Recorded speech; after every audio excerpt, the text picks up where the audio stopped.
Kuasa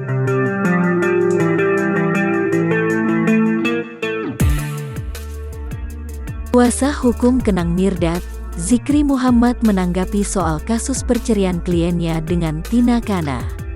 Sebelumnya beredar kabar, perceraian Kenang Mirdad dan Tina Kana karena ada isu orang ketiga. Namun dalam pernyataannya, Zikri tidak memberikan jawaban secara jelas.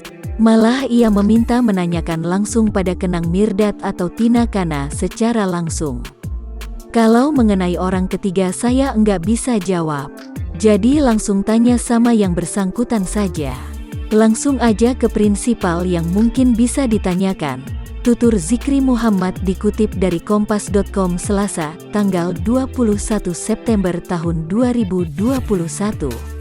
Sementara itu, pihaknya turut menanggapi soal isu kekerasan dalam rumah tangga, KDRT, dalam pernikahan kliennya. Secara tegas Zikri membantah adanya KDRT di rumah tangga Kenang Mirdad pada sang selebgram.